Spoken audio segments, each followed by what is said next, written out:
hit the record button and then immediately left the room. So I'm here solo. Sam is now upside down. Okay, Sam's just doing whatever Sam is doing. I'm here. Hello, my name is Daniel. I am the head of marketing and community for Glass. Sam takes photos professionally, primarily weddings, an occasional family, sometimes portraits and headshots. Sam has now flipped to the other part of his video, but is still upside down. I'm trying to figure out how to invert. I don't think I can. For people listening and not being able to see this, I do really enjoy the Insta. I think it's the Insta 360 brand. They have this 4K webcam that has literally the top of their what used to be a standalone. I forgot what they called it. It was a handheld gimbal something. Yeah, it was a handheld thing on a gimbal, really high quality. You could get insanely cool video, but it makes a lot of sense to work as a webcam. But I guess you can't mount the entire camera upside down because it just doesn't understand that use case. So I'm going to mount it right side up in approximately the same spot and hopefully fix this. I have, my original question would be, why would you try to mount it upside down when right side up is available to you? But I don't want to shame you. Do what you gotta do. Okay, that's better. Oh yeah, that's so much better. You can see if this is a wonderful moment to hop in to the YouTube instead of listening, because you can see 900 different cables behind Sam's desk right now. Yeah. What's going on with this sucker? Reset. Yeah. Okay. So the reason I like this camera is because normally if I'm just using the video from the webcam built into my laptop, I have to put my laptop on something so that's eye level ish, or and the table that I sit at up here is not conducive to that. So this I can mount on a light or something. I'm gonna just mount it to my shotgun mic that I normally record audio through. 1 second. Yeah, it's a great start, everybody. So I have had a 1 and a 2 cups of coffee, and I'm going to have what I like to call Devil's Cup, which is this third cup of coffee. So if you notice me being a little bit more, bananas, that's why. It's because I'm over caffeinated. It's crazy that caffeine's a legal drug. If I'm sharing my deepest, darkest, it's one of the reasons secrets. Anything ever got done back in the day. Well, yeah, as a capitalism drug, it makes sense, right? Sure, yes. Okay, this is a disaster. Done. Okay, well, Sam, I have a thing. I did a thing. What'd you do? I'm a little late doing this for myself, my personal self. Because it's been a year since I did it for Glass, but I deleted my Twitter account. You did? I Wow. did it. It's gone. Wow. R.I.P. How many, as you have this breaking news directly spoken to my Sennheiser microphone, how long were you a part of Twitter? I used Twitter for almost 16 years. That's intense. Yeah. Were you able to download any kind of archive of everything or something? Yeah, I downloaded the archive. I will never look at it. I will never use it. It is, getting our archives never made much sense to me, because networks are the interaction and the life between the people connected on the platform. And so having a bunch of my solo dumb jokes that I can just read alone doesn't really make anything, because the thing that made Twitter fun was the dumb jokes in reply and then the conversations back and forth. And you don't get to download the conversation view, right? You only get a download a network tree of everything or something. Yeah, you only get your side. And that's the least interesting side to me, because the thing that's cool about networks is the other parts of them. I am not the best part of Twitter, right? It was my friends. Yeah. Well, I'm sorry. It's gone. I think I'm finally in a good place. There it went. Now. I have, it was it was a very easy thing to do, but it was just a bummer that I was just putting off, because I didn't want to have a bummer. Well, it is a giant dumpster fire. That is for sure. Yeah, it's really, really terrible. The only thing it's good for, which I have a feeling someday Threads will reach feature parity, is absolute breaking news when something is happening right there in the doesn't moment. Work anymore. You don't think so? Oh, it doesn't? Oh, okay. It's long gone. Well, I feel like I was following all the Middle Eastern stuff pretty real time. I didn't know where else to go. Would you recommend another place? You're like literally any other place. Yeah, but the AP. Yeah. I mean, like realistically, the best place to follow the Gaza situation would have been a Instagram account that was just censored, that had like 6 million followers, that was just reposting local Palestinian POV and news. But like there's no a couple of days ago there was that mass shooting in Maine. God, what a great country we've got. It's the guns. Sorry, but it was like it was just nothing but misinformation instead of verified reporters talking about stuff. It was just a mess. Because like reach isn't real anymore on the platform, and like everything's skewed by if you pay a billionaire $8. Breaking news doesn't really work anymore there, and like the stuff, it's big for spreading misinformation now, and like I just couldn't do it anymore. Like it, like the joy that I found there hasn't existed for a while. Sure. But like, I don't know, just reached a point and I was like, no, I don't, Well, I don't care anymore. I have a feeling you will experience a little bit of withdrawal symptoms and then have a bit of a euphoric, hockey stick curve back to some sense of normalcy in your life. I mean, after 16 hasn't years, been making me in normal, right? Like, it was just sure. I mean, normal in terms of like happiness levels and approaching what could maybe after 16 years though. That's going to take. I was very happy with Twitter for a really long time, right? Like it was a huge cornerstone to my internet life. Like every job I've had since 2009 probably. Wow. Came from Twitter. Like every professional opportunity was like started from a dumb relationship or a dumb tweet, or not a dumb relationship, but like I got you. A relationship that started from a dumb tweet. I met my best friend on Twitter, Adam. He was introduced to me via Twitter. Like I sent a dumb tweet in it would have been December of 2009. Okay. Or 2008, I don't know. Right around there, about how I really liked whiskey and fires, right? Because I'm a generic white boy. I'm even wearing. Do you like whiskey that tastes like fire? Because that's also a thing. Yeah, I've got a flannel on today. What's that brand called? High West. High West. What are you talking about? Oh, you mean Fireball? No. There's a. God, no, we're not. 19. I think it's called High West. High West whiskey. Yeah, it's got like the campfire. Yeah, High West Distillery. You've definitely seen here. I'll show you the labeling, the packaging. Yeah, I mean, I've probably had it. I've had a fair share of whiskeys in my time. Why does the internet suck so bad? I have to tap 4. Oh my God, it's distorted. Here we go. Oh yeah, I've had that. That whiskey. It's great. It's fine. Cool. It's fine. Good.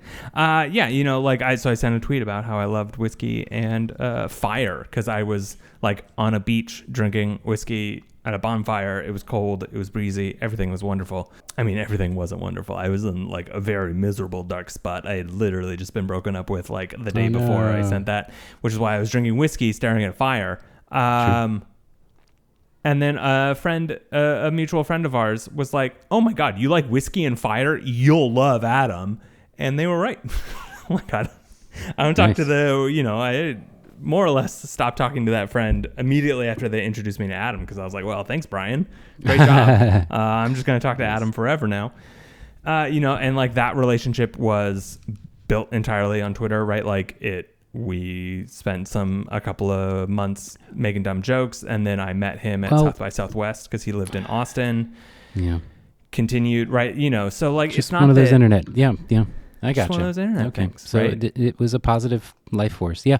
The thing I'm curious about is if when you deactivate, are they like, okay, that's fine, but after 30 days, everything's deleted, or can you reactivate it any time and light up that? Oh that no, they're doing network tree? it's the 30-day thing. So they're like, okay, it's deactivated. You used to be able to delete it. Now it's just deactivate, and then we'll delete. Well, the thing I'm curious about is if, a decade from now, there's some massive necessary change in legislation that requires some ability to standardize the network that you build in social media platforms and be able to have that social graph transferred from one platform to the next. Not saying that there's any hope of that right now, but you never know. In like a decade, interoperability is be a probably shame. never coming. I would love for it to, and like that's one of the reasons that ActivityPub / Mastodon is great. One of the, I mean, what we're talking about with something like that is literally, they just kind of almost, I don't know if this is the right phrase, but social, especially Meta, but all social media networks kind of abstracted away the contact list on your phone. In fact, they literally took that information. I mean, you had to give permission, but it's like, hey, can you give access to contact? Just take it. Well, that's true. That's true. Yeah, they did just and then they all got sued. So, but all that is at the end of the day is your contact list on your phone. I mean, it doesn't go the other direction, but if you go back to before social media ever existed, the most valuable asset to them in building their platform was your contact list. They took that with no repercussions, no explanation, and no anything else. They just took it. And that is how they were able to build those network effects so quickly on the backs of everybody else having done at some point in time the manual labor of, oh, what's your phone number? And then having a contact list. Because it hasn't gone in the other direction, now people, obviously, I don't have 100,000+ people on my contact list, all the people that maybe follow me on Instagram, but that should have a reckoning at some point where there is a standardized social graph that anybody can take with them, maybe even import as a contact list in their phone or something like this. And, this is pie in the sky, but that, again, I would hate for you to have 16 years of relationships built on something that are just literally erased from history. But it is not that you need all those relationships, but you never know. The like anecdotal random follower that sees a algorithmically surfaced tweet that has something to do with something they like and you've never actually talked, but you follow each other and boom, now you have a new job working in Puerto Rico for Bitcoin, or I don't know. Wow. Things have rapidly changed in my life in this future. Because Bitcoin is a company in a decade. Yeah. Bitcoin is a literal LLC in a decade. I love destroying the internet for, sure, why not? This hypothetical future, since we're dreaming pie in the sky, I am now a crypto evangelist. Speaking of crypto, can I just say, the future of it is bleak, and people that think otherwise are, somewhat delusional at this point, in my opinion. However, it was becoming sort of on people's radars back in 2020 when it was like another crypto bubble. But the fact that the energy costs behind mining crypto are so freaking massive. And for what? This is an example of something that impacts climate in a very direct way for literally zero purpose. It's pretty crazy. You're forgetting the wear and tear of processors, which is why one of the reasons we're having such bad supply chain issues. Sure. All kinds of issues. But yeah, I just wanted to bring that up in case anybody had forgotten that it actually does cost energy to use this thing that nobody uses. To make it to create this thing that nobody uses. Well, I mean, people use it for buying NFTs, Sam. Okay, I'm sorry. Yeah. I mean, I understand some people have made enough on crypto that they can like force it as a thing in their life that they pay people through and stuff like that. I'm sorry. Anyway, and I would debate anybody on that point in great depth at any point if they would like to. Anyway, talk to me about how's your phase 1 camera that you bought from selling Bitcoin? Well, that's when it wasn't stupid. So It still costs the same amount of power, Sam. That's true. It did. Well, that was sunk cost, so it's fine. The point is, we're continuing to mine this stuff. You knew now. In fact, anybody who actively owns and trades Bitcoin should be lobbying for the stopping of mining because it would constrain the supply even more, thus, in theory, raising its value. I mean, you should be actively lobbying for people to just stop. Okay. Yeah. Let's. All right. Speaking of things that don't exist, Twitter.com. No, just kidding. Yeah, I am getting really sick of reading all the articles where they mention Twitter and always have to, or they mention X and always have to say formerly known as Twitter. It's like, yeah, we get it. Can you just stop saying that now? Yeah, just call it Twitter. Yeah. I went to a Nick Offerman show last night, and he spent like. That's fun. Yeah, it was adorable.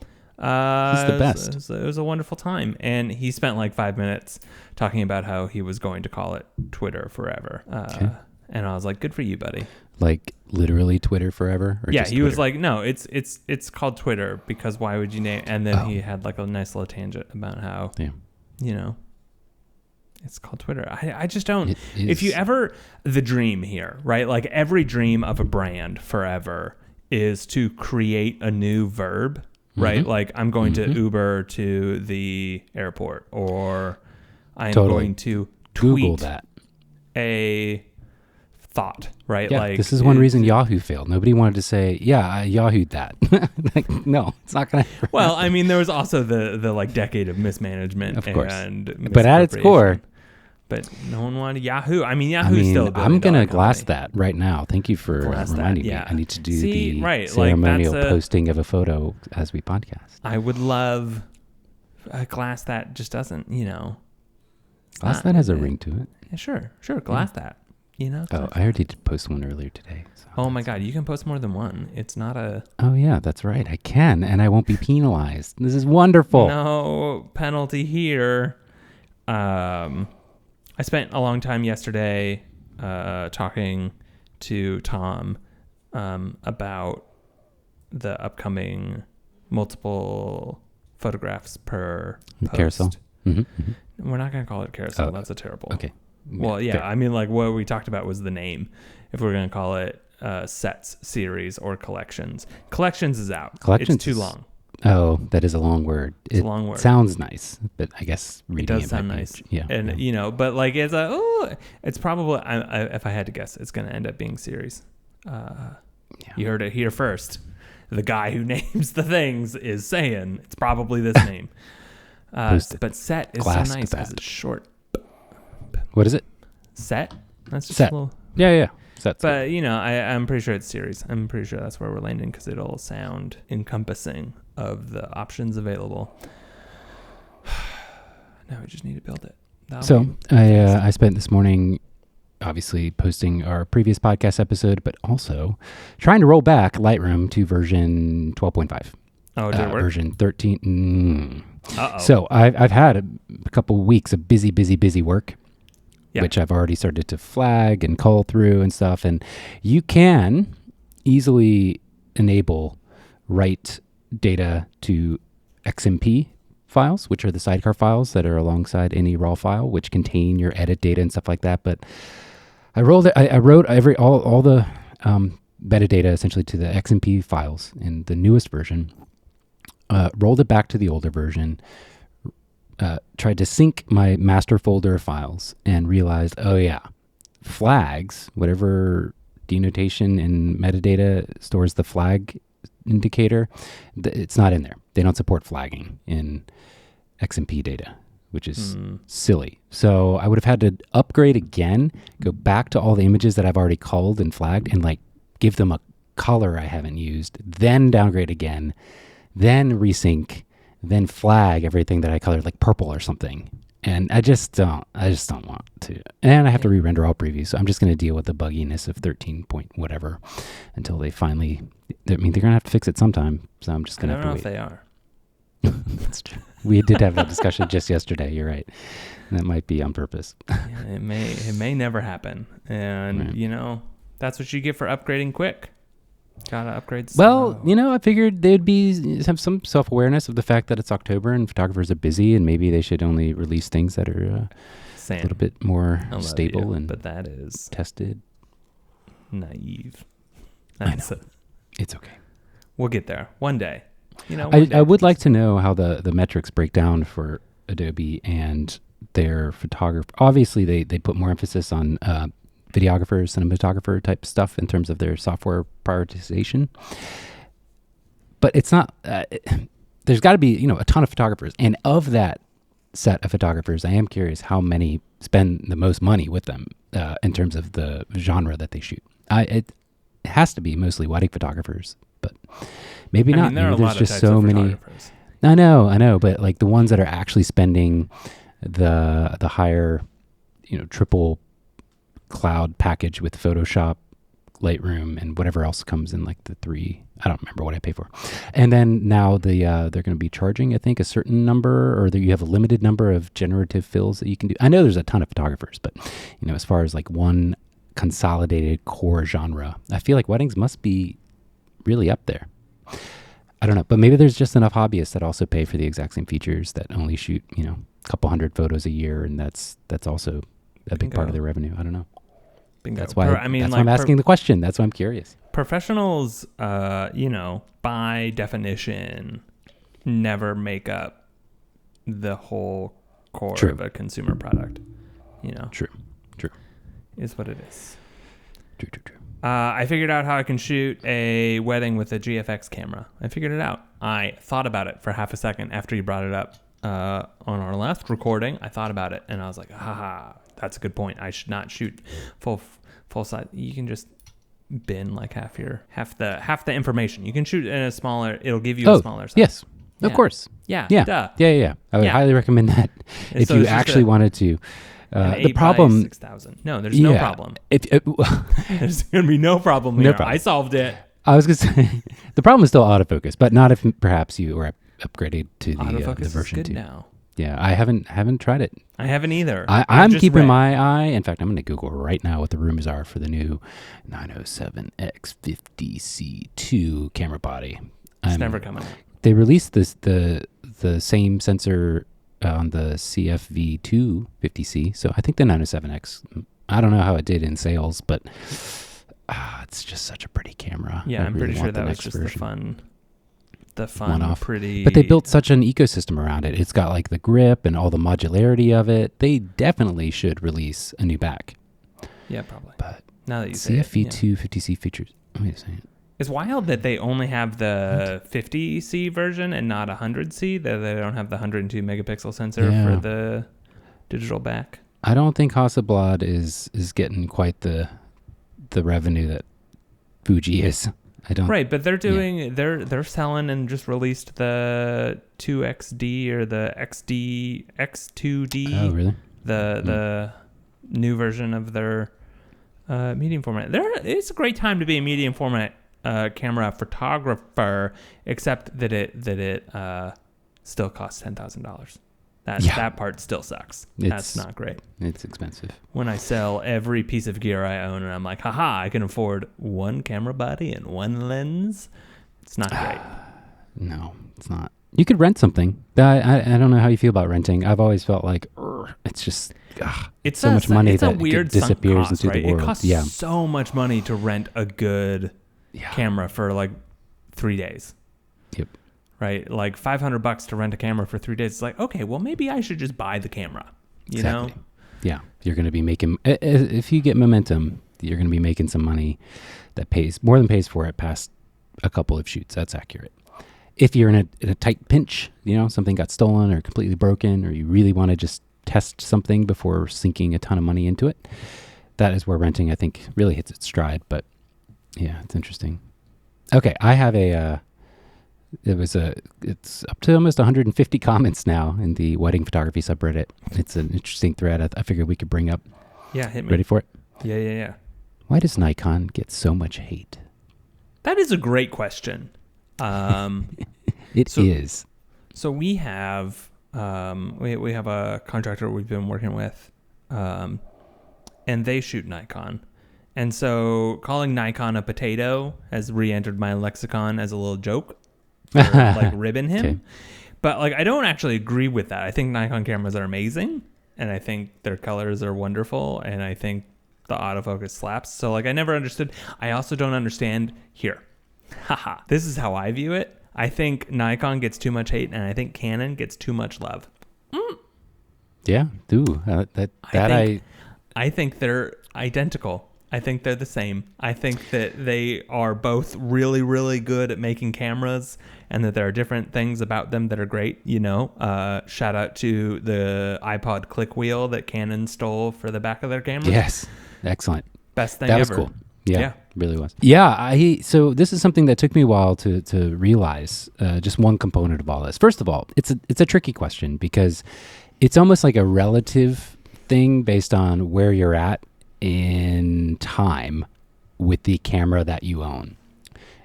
Meaning what camera body you're actually shooting with now and you're most familiar with, and when did that come out, versus what you're familiar with across the entire lineup.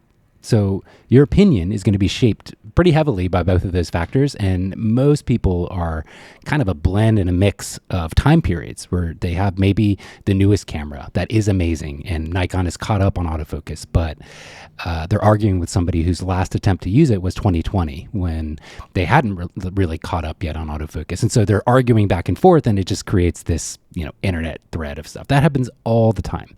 So it's really frustrating to have a discussion like this on the internet because you just have no sense of, underlying assumptions. Where are you coming from? What have you tried? What is your shooting style? And what really became apparent to me was when I started teaching workshops, 2013-14, I was all in on Nikon. I've been shooting it forever. Everything in my arsenal was Nikon or Sigma with the F mount.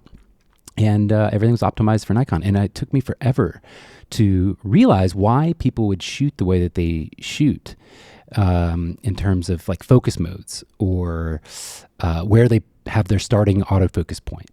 And most wedding photographers, not all, the time, I was going to say, most wedding photographers at any given workshop group would be shooting Canon. Not all the time, but usually it was Canon with the majority. And I finally got a Canon. I think the Mark III was the first one I bought to try, and maybe the Mark II even. 5D. And I realized this thing is so bad at autofocus that they have to shoot with the center starting point because it actually made a difference that the lens was sharpest in the center versus the edges in terms of it actually being able to acquire and get the eye in focus or not. And other things like auto ISO, the implementation on Canon was awful, remains to be not ideal. Nikon's implementation of auto ISO was super intuitive and I would say perfect. And that informs a lot, though just those two things. I can't even remember. I'm sure there's a list of at least 5 or 6 others. Totally change your speed and thought process and entire workflow in the physical world of what you're thinking about. And so these days there's at least 4 now major players: Sony, Fuji, Nikon, Canon. There's probably another 2 in there. I mean, let's not forget our good friends at Lumex or OEM. Hasselblad Hasselblad's still making cameras from what I hear. What I understand. Just talked about. And so you get this discussion where people think, I don't know, everything's the same, or that it all boils down to, hey, you know what? You give a professional any camera, they're going to do a better job than an amateur with a professional camera. And it's like, no, that's not an argument for this. That's a different thing that you're talking about now. I've always been of the opinion that I want the camera to get out of the way of my process and my ideas. I want to be able to get to the end result of what I'm aiming for as quickly as physically, humanly possible.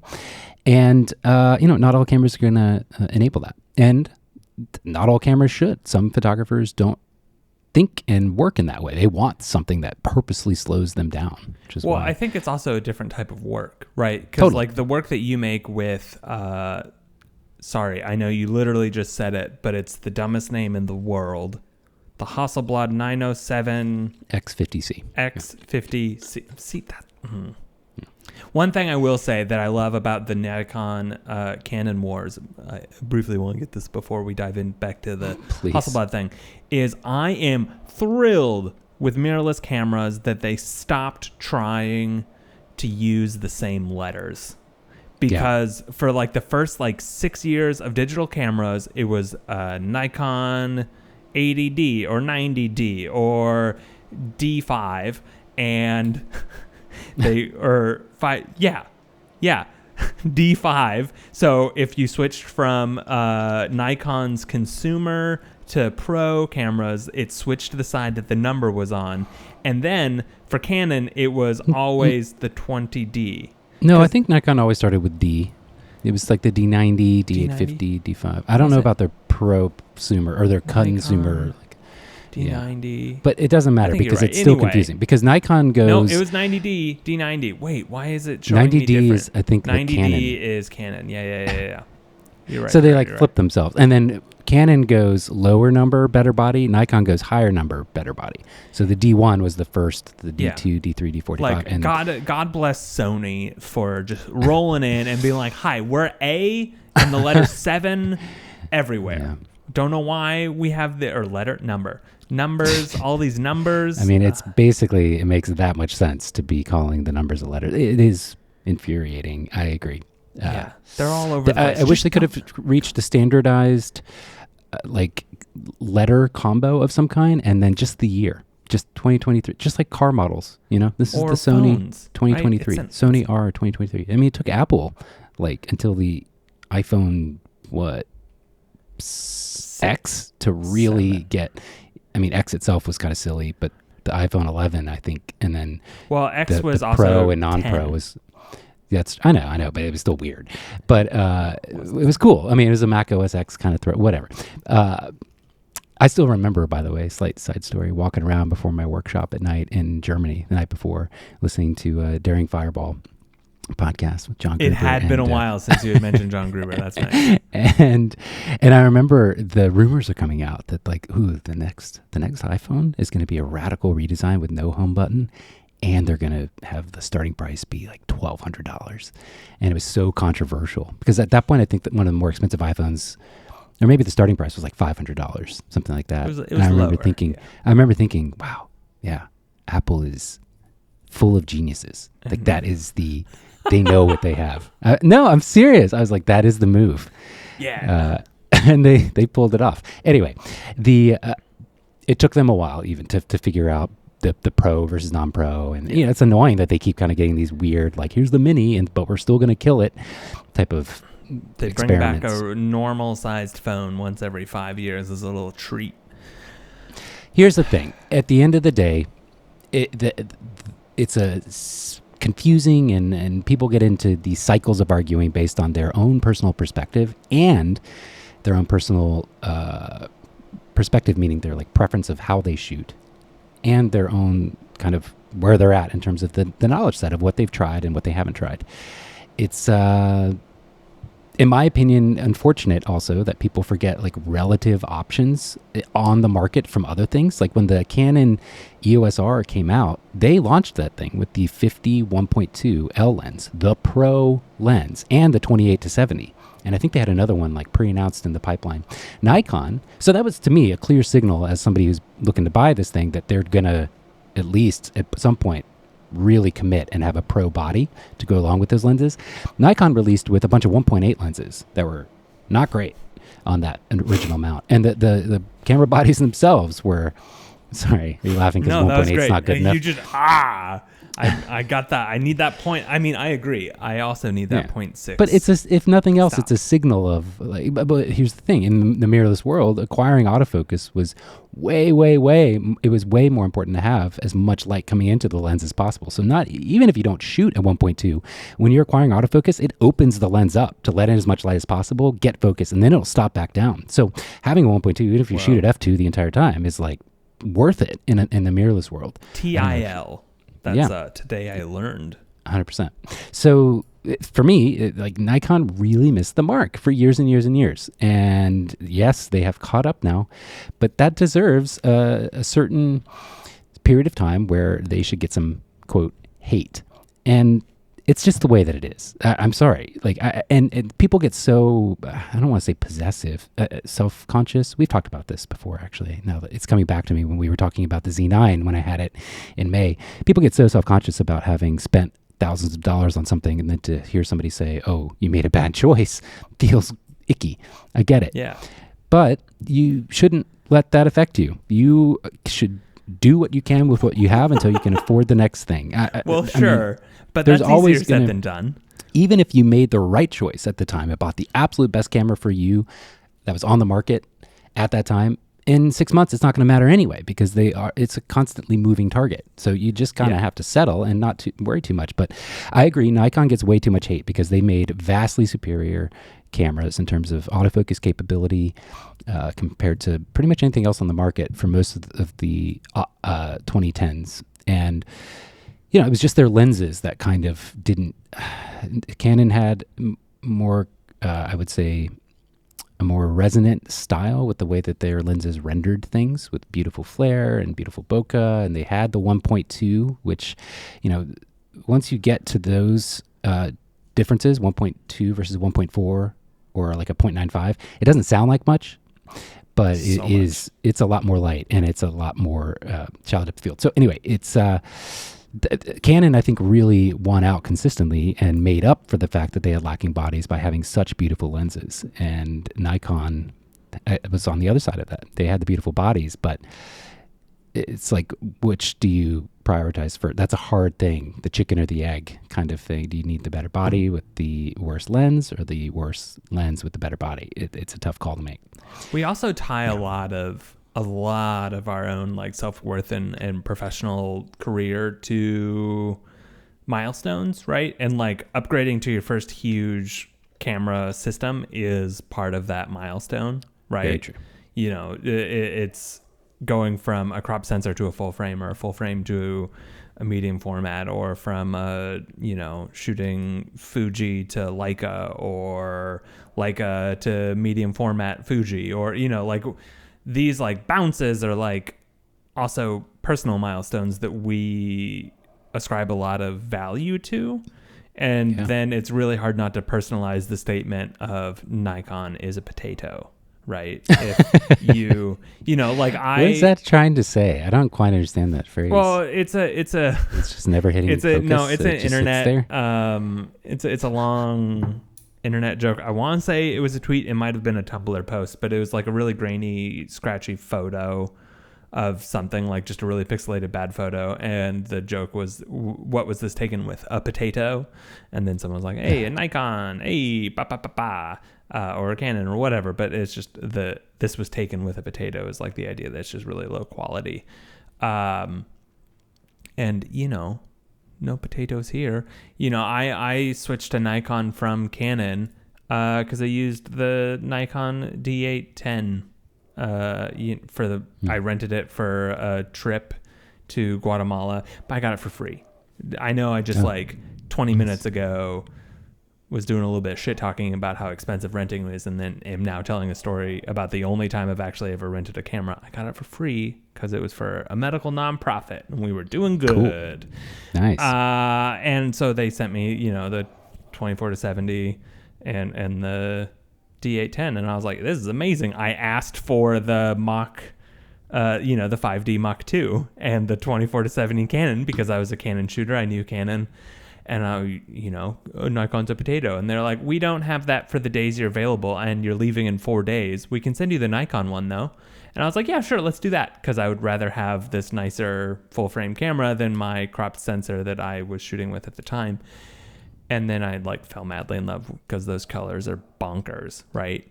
And those colors in rural Guatemala, in the jungle, amazing.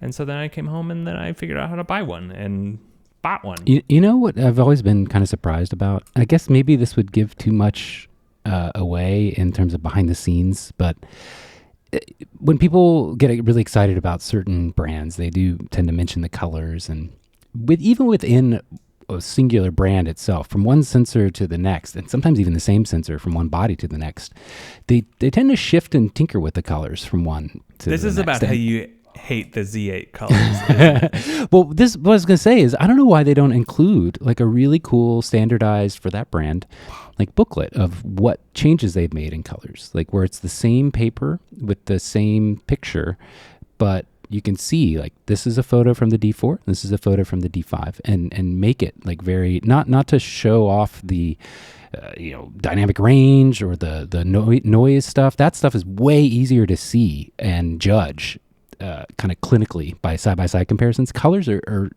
a lot trickier, especially if you don't have two cameras sitting in front of you at the exact same time.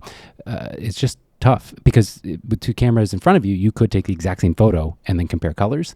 But with noise and dynamic range, you can have older files and kind of eyeball a clear difference or not. Way, way easier than color, unless you, again, got the exact same scenario in front of you at the exact same moment in time. And it would just be really cool to see like an evolution or maybe a justification about their discussion in the color science of what they're doing. Because right now it is sort of this, I think a lot of people assume Nikon color is the way that it is, and it always is something they aim for from one body to the next. And Canon is Canon color, and they always aim for that. No. Okay, no. But Sony color is always Sony color. Okay, maybe. That's my... I'm not sure that's accurate. It's always like steely, right? It's always like a little chilly. Right? Early Sony days were very, very green tinted. It was like a weird green, that's still there. That's still yellow. Yeah, that's still an issue with like their included LUTs for their S-Log stuff. That's still very much a problem. There you go. So anyway, as just a matter of marketing, I think it would be cool if they were a little more transparent in that. But I wonder if camera manufacturers do have this unspoken, like, yeah, we're not going to talk about it, so that everybody just assumes when they buy Nikon, they're going to get those Nikon colors. The placebo effect really, really works. And even with something you're seeing right in front of you. I mean, it happens all the time in the music world where you're hearing something and you would think you could hear the difference between one plugin and the next. But people will literally change their sense of something sounding like warm and vintage based on the graphic interface of the plugin versus like a very bare bones, maybe mostly text interface, and then something beautifully designed with like vintage tubes and everything. They'll trick themselves into thinking, yeah, this sounds really warm. Or it's a multi-sensory experience, and how something looks matters. You know, you gotta. That's 100%. Eat with your eyes first, Sam. Well, that's true, because some people prefer and can achieve a sound that they like based on the plug-in interface, and because it just makes more sense to their brain. But the end of the day, you would really want to be able to have just like some kind of double-blind comparison that you don't actually see the interface or hear or know the brand ahead of time of what you're editing in terms of files, because I bet your decisions are going to be totally different. Anyway, having taken many, many images in from patrons to when I was like developing and testing a lot of my presets over the years, and having shot, of course, myself first party, my own stuff, I can honestly say it's a wild variety between, of course, camera manufacturers and then within the same camera brand umbrella. It's not always where it's at. I can honestly say it took me a little bit, maybe 3 or 4 months, when the R3 came out to get the files looking as happy as I was with the R6. And the exact same thing with the R. Like, I kind of still miss the R6 and the R colors, I'm not going to lie. But the R3 is good enough. Why don't you then just use the R6? There's a lot of reasons. Yeah, okay. We're not going to just making sure. But the R3 has more customizable buttons. I like the built-in grip all the time. All kinds of stuff. Yeah, we're not going to go there. Man, I do not love a battery grip. Not for me. I don't want more. There's too much. I do. At a bare minimum, it makes me look like I have more authority. Oh yeah, no, that's look at that big professional camera. Yeah, very, very powerful. Like, yeah, I don't need this, but you know what? Now you think I know what I'm doing. One of the most depressing parts to me and I understand why it exists, and it should, and I'm glad for the people that are going to use it. But when Sony released the A7C II and the A7CR, their latest compact cameras, they included a little battery grip that you can then screw on to make it a regular size camera, so it fits your hand normally, so you're not dropping your pinky. Yes. And I understand why you do that. People have hands and they need to be able to hold the camera, but the point of the camera is that it's tiny. If you need a full size thing, just go buy the A7 IV and the A7 IVR, because that's what they are. They're just crunched down. Anyway. But I will say the Nikon ZF needs and has a small grip plate that I ordered with mine because the body format is too small. My pinky is awkwardly off the edge constantly. So I bought a little metal plate. It's kind of annoying, but it's a superior camera to the Z8 in my opinion. So if nothing else, just because of the way the screen flips out, it's not back. It's a first, I think, for Nikon to have it flip out Sony style. Oh, wow. It's a shame, and I don't know who of any authority listens to this podcast, but even if it's a much lower resolution or smaller or maybe black and white only, that would be fine too. Make a dual flip out screen so that I can flip out the nicer side, show somebody what they look like, almost like a little mirror, a little selfie, just like you're holding up your iPhone to them. And I can actively compose and shoot pictures of them looking at themselves because it's just way less. Stop trying to cannibalize our mirror filter business. That's true. Yeah, our booming. Shout out to episode 18 or whatever that was. What was the name you came up with? A wonderful name for it. Oh, I don't remember. We bought it, didn't we? Didn't one of us buy the domain? Yes, we did. I actually used it at another series of headshots a couple weeks ago. I think I mentioned that to you. And yeah, it does work pretty well. I'm not going to lie. Face mirror, whatever. Camera face, whatever. I don't like the full flip out is a little much for me. Yeah, but in a pinch, like it's not something you're gonna use all the time. That's why I'm like, you know what? If you can't fit it physically there, or it's too expensive, and it's just you don't think nobody's gonna use it, make it just a really small kind of thumbnail size, monochrome only screen, like the bare minimum. Or what you could also do, even better, allow dual screen and EVF at the same time, so I can look through the EVF while people are looking at themselves. That would also be fine. Why they don't do that already? Who knows? Probably a processing limitation, or they just never thought to. Because like, why would you ever do that? It's like, there's many reasons. So, well, just the one, really. You might be right. There's just this one that you have manufactured. Yeah. Well, now we'll send this to the head of Nikon for you. Okay, cool. Because I have his number clearly. Yeah. And I'll just be like, hey. It could be a woman. Let's see, head of Nikon. Sam, you're about to get introduced to the patriarchy. Yeah. Let's see. There's a edit for you. Why? That was funny. Okay, so now that you are fully joining the Nikon Forever team, is this why you brought it up? Because you're ditching No, Canon? I'm not joining the team. I'm just buying the ZF to have as a wonderful, fun travel camera. It's going to fill the itch that Leica used to fill for me, I think, quite well, in fact. And I'll probably, it's so cool because it is so good that not only is it like this nice retro nostalgic vibe that I can mount a bunch of Leica lenses to or Nikon lenses, but I can also just throw it in my bag and actually use it to shoot professionally as much as I want on the wedding day. I'm not going to buy a whole arsenal of Nikon lenses again, at least not quickly.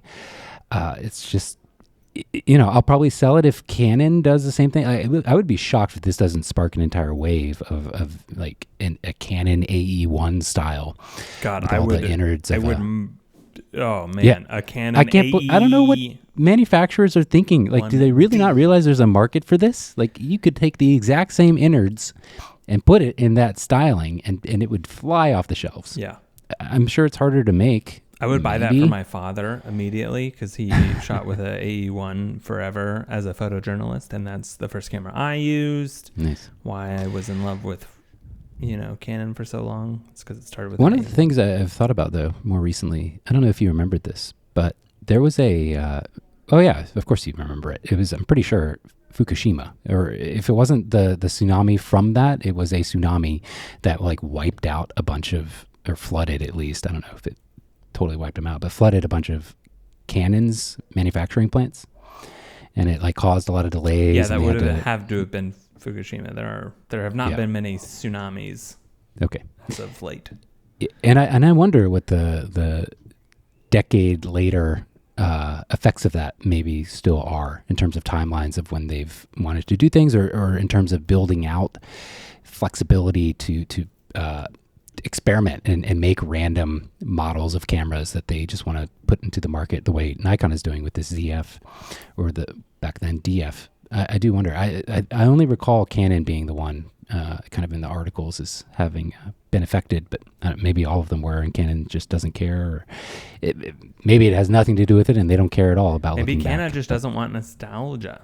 Yeah, which is fine, but there's clearly they would make a ton of money from it, so I don't know why they wouldn't just at nostalgia. least Give me cap that it out. nostalgia. I mean, they need to be making Leica every.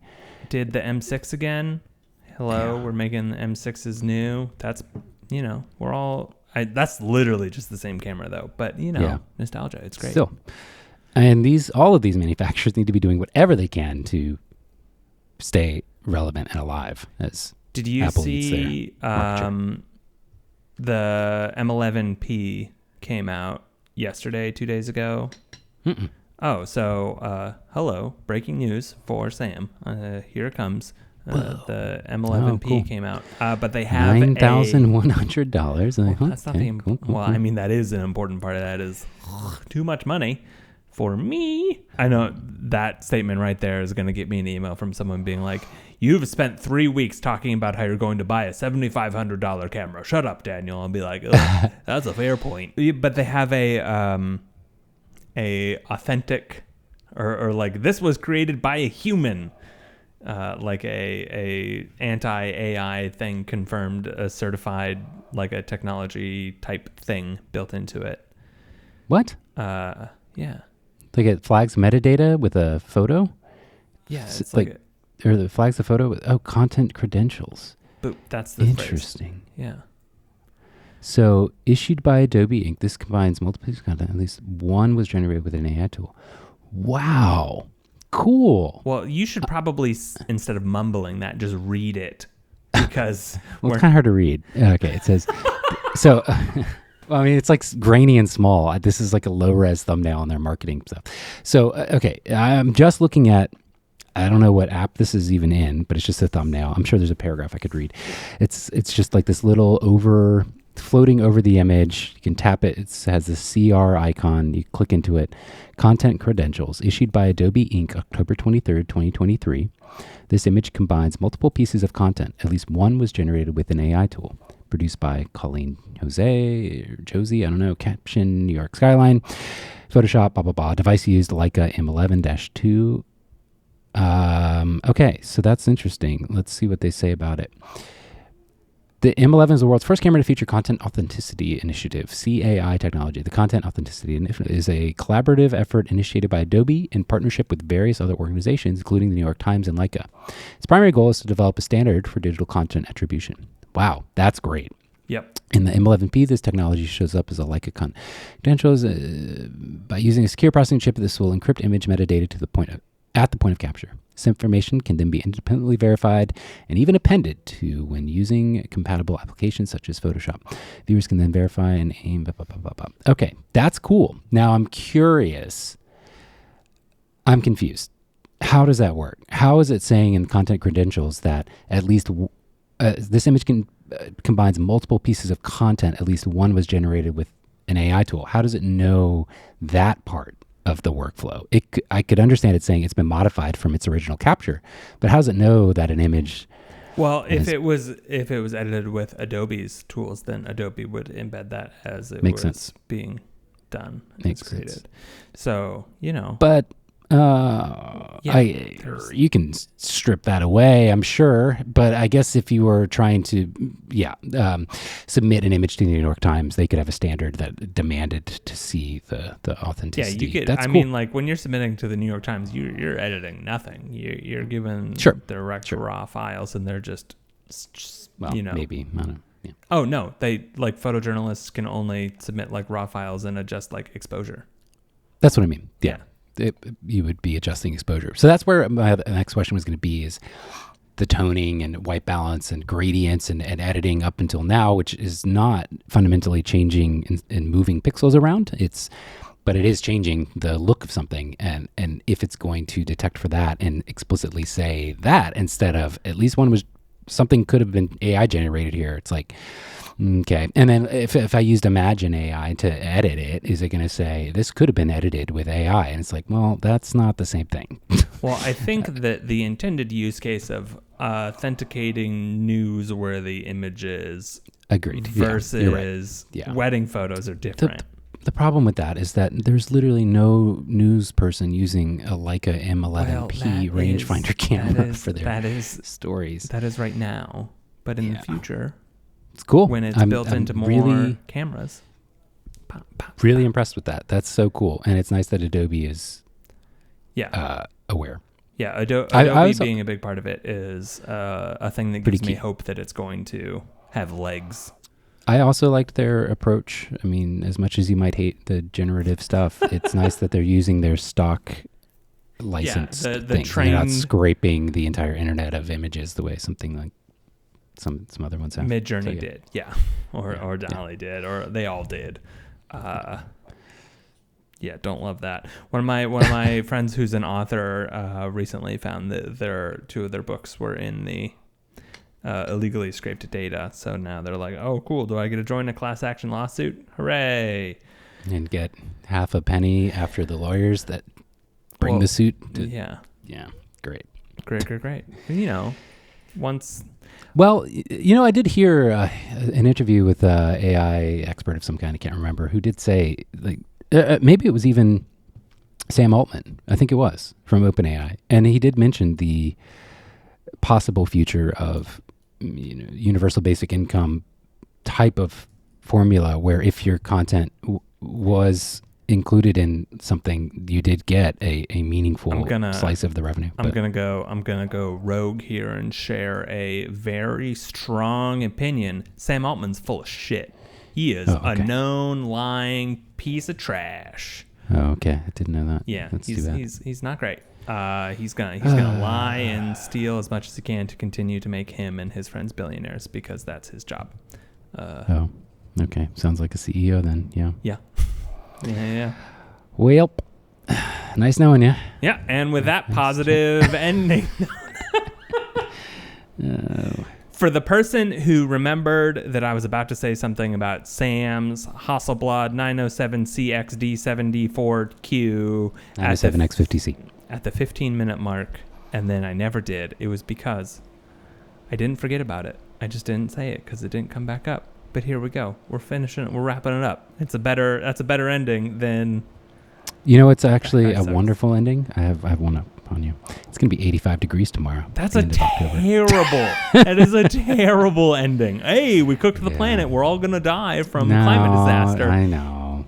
Well, extremes do happen, and they're going to happen more frequently. And we don't need to get into it. But I will. What I was going to say is one of the amazing superpowers of being a wedding photographer for a long period of time is you tend to have better recall of seasonal situations because your ability to do something in terms of photographing a wedding is highly dependent on what the weather's doing. And I remember this is also an outlier, kind of scary, freaky thing, but way back in 2012, or maybe late 2011, I think it was 2012, Halloween Day, Leesburg, Virginia, which is only like an hour and a half drive from here, snowed 2 inches.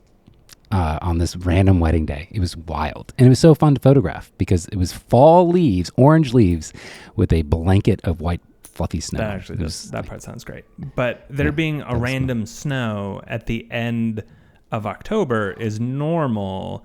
Is it? Yeah. That freaked me out. I was like... because winter happens now. I mean, like, they're already... It's not winter yet. It's literally... Is it? But I mean, like... Hemispheres no, that freaks me out more than it being 85 tomorrow. Well, but that's because I'm going to be enjoying it. Oh God, what are you go for a swim? No, I'm just kidding. I have a wedding to shoot, so I will be enjoying it because it's the pleasant way to shoot a wedding. Not gonna lie. It's just too hot, man. That's too hot. That's not a good. That's.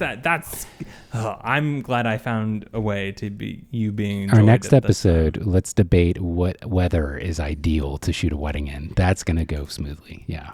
I would say, no, I can't. That's next week's episode. No, I was going to say, so the reason, the Hasselblad thing I was going to say is sometimes you want a camera that makes you shoot different depending on the work that you make, because the stuff you make with your Hasselblad is very different than the wedding photos that you Sure. make.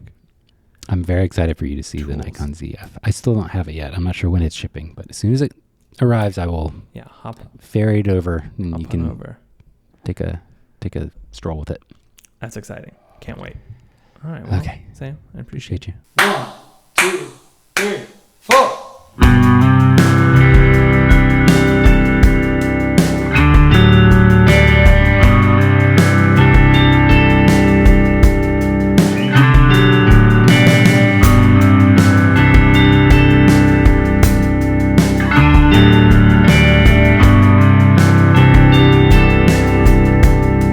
You.